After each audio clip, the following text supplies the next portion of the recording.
2018 ശേഷം നമ്മളിപ്പോ നടക്കുന്ന കോലാഹലങ്ങൾ പറയുന്നവർ തന്നെ പറയുന്നത് 3 വർഷത്തെ അല്ലെങ്കിൽ 2.5 വർഷത്തെ ഒക്കെ ഒരു കാലാവധിക്കുള്ളിൽ നടന്ന സംഭവത്തെ കുറിച്ചാണ്. എന്നാൽ 2018 മുതൽ ഈ സ്ഥാപനത്തിൽ അഡ്മിഷൻ എടുക്കുന്നില്ല എന്നത് നമ്മൾ ഈ സമയത്തെങ്കിലും മനസ്സിലാക്കേണ്ടതാണ്.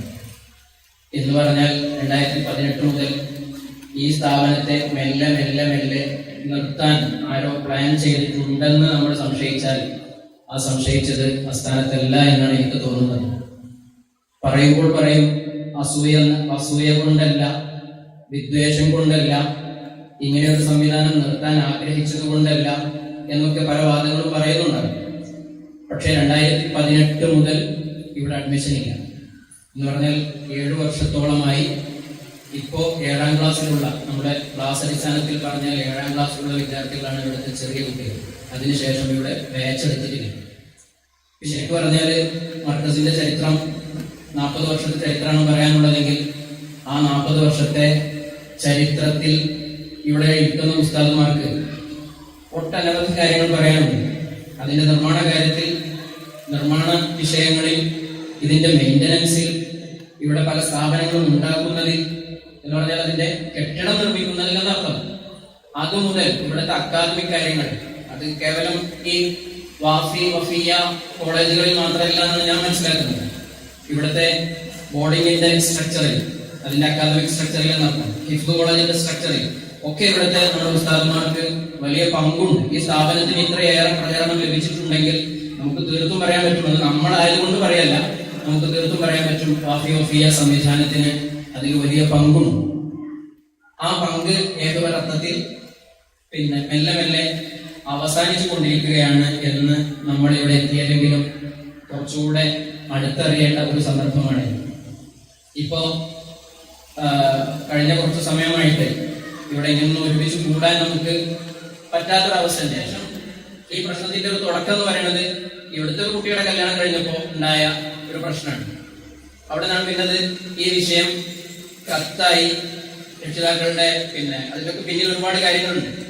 എനിക്ക് അടുത്ത് എന്റെ കുടുംബത്തിലെ ഒരു കുട്ടിയുടെ രക്ഷിതാവ്, നേരിട്ട് പറഞ്ഞാൽ എന്റെ മൂത്തച്ഛൻ, എന്റെ ഭാര്യയുടെ ജ്യേഷ്ഠത്തിയുടെ മകൾ വഫിയായിരുന്നു. അവളുടെ കല്യാണം ഉറപ്പിച്ച സമയത്ത് എന്നോട് വന്നിട്ട് പറഞ്ഞു, പഠിച്ചുകൊണ്ടിരിക്കുകയാണ്, പറഞ്ഞു കല്യാണം ഉറപ്പിച്ചിട്ടുണ്ട്, നിക്കാഹിന് നീയും നിന്റെ വൈഫിന്റെ പേര് പറഞ്ഞിട്ട് അവളും കൂടി വരണം എന്നാണ്. ഞാൻ പറയാൻ വരൂല, നിക്കാഹിന് എനിക്ക് വരാൻ കഴിയില്ല, അവിടെ പഠിപ്പിച്ചുകൊണ്ടിരിക്കുന്ന സമയത്ത് നിക്കാഹ് പറ്റൂല. ഏതായാലും അതിന്റെ അവസാനത്തിൽ സംഭവിച്ചത് ആ നിക്കാഹ് ആ സമയത്ത് വേണ്ടെന്ന് അവർ വെച്ചു. അന്ന് അതിനുശേഷം ഇപ്പൊ എന്നോട് പറയണം, വിഖ്യാതമായ ഈ പ്രശ്നത്തിൽ സമസ്തക്ക് കത്ത് കൊടുക്കാൻ നിന്നപ്പോ എന്നെയും ഫുലാൻ വിളിച്ചിരുന്നു. നിങ്ങൾ ഇങ്ങനെ ഒരു ബുദ്ധിമുട്ടുണ്ടായാൽ പറയണം, നിക്കാഹ് മാറ്റി വെക്കേണ്ടി വന്നത് പറയണം എന്ന് പറഞ്ഞിട്ട് എന്നെയും എന്റെ പേരും ചേർക്കാൻ അവർ ആലോചിച്ചിരുന്നു, അവരെന്നെ വിളിച്ചിരുന്നു. ശരിക്കും പറഞ്ഞാൽ ഇതൊക്കെ ആസൂത്രിതമായിട്ട് നടന്നതല്ല എന്ന് നമുക്ക് എങ്ങനെ പറയാൻ പറ്റും? 7 വർഷമായിട്ട് ഇതിന്റെ അഡ്മിഷൻ കാര്യങ്ങളുടെ ഘട്ടമാകുമ്പോ, സമയമാകുമ്പോ നമ്മൾ ബന്ധപ്പെട്ടവരെ പോയി കാണും.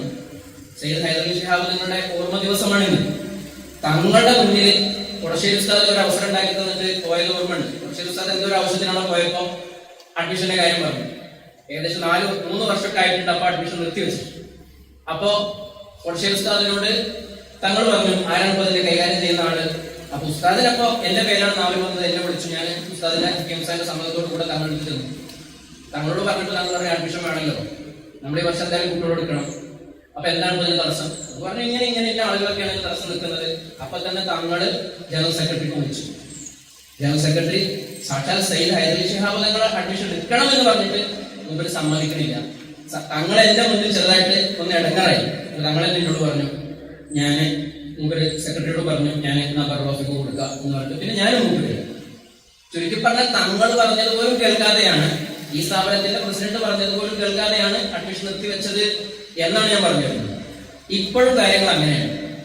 അപ്പോ ശരിക്കും പറഞ്ഞാല് നമ്മൾ അറിവിലേക്ക് പറയണം, വാഫി കോളേജും വഫിയ കോളേജും രക്ഷിതാക്കൾ ഇപ്പോഴും കേസും കൂട്ടായിട്ട് നടക്കണം. എന്ന് പറഞ്ഞാല് വാഫി കോളേജും വഫിയ കോളേജും ചെറിയ നമ്മൾ പ്രശ്നം ഉണ്ടായതെന്ന് ഓർമ്മ ഉണ്ടാകും. അങ്ങനെ കുട്ടികൾ തടഞ്ഞു, അങ്ങോട്ടാക്കി എന്നൊക്കെ പറഞ്ഞിട്ട് കേസ് രക്ഷിതാക്കൾ ഇവിടുന്ന് ഒരു കാരണവും ഇല്ലാതെ പഠിച്ചുകൊണ്ടിരിക്കുന്ന വിദ്യാർത്ഥികളോട് പറയാണ്, ഇന്നു മുതൽ ഇവിടെ വാഫില്ല, വഫിയയില്ല. സ്വാഭാവികമായിട്ട് അവരുടെ വിദ്യാഭ്യാസ അവകാശം എന്ന നിലയ്ക്ക് അവരെ രക്ഷിതാക്കൾ കേസ് കൊടുത്തു. പെൺകുട്ടികൾ അവരുടെ രക്ഷിതാക്കൾ കേസ് കൊടുത്തു, ആൺകുട്ടികൾ കുട്ടികൾ തന്നെ കേസ് കൊടുത്തു. 2 കേസ് ഇപ്പൊ നടന്നുകൊണ്ടിരിക്കുകയാണ്.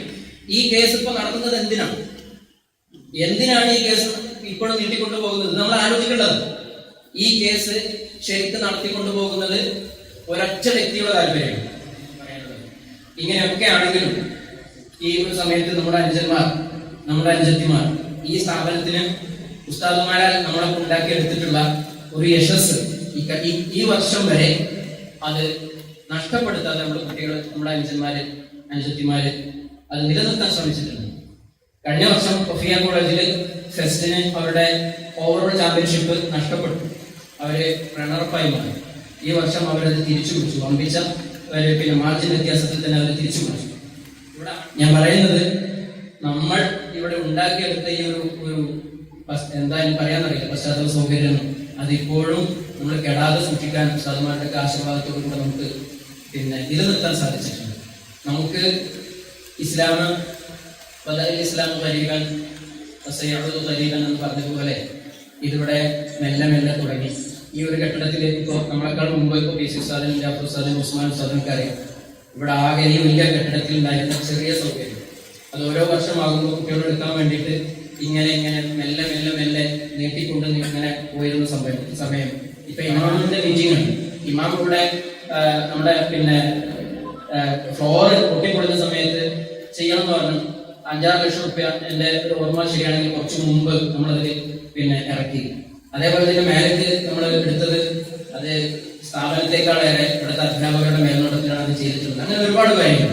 ഇവിടെ വഫിയ കോളേജിന്റെ കെട്ടിടം അത് അൽഗൈത്ത് എന്ന് പറയുന്ന ആ ഒരു പിന്നെ കുടുംബക്കാര് അത് നൽകിയിട്ടുള്ളത് വഫിയ കോളേജിന് വേണ്ടിയിട്ടാണ്.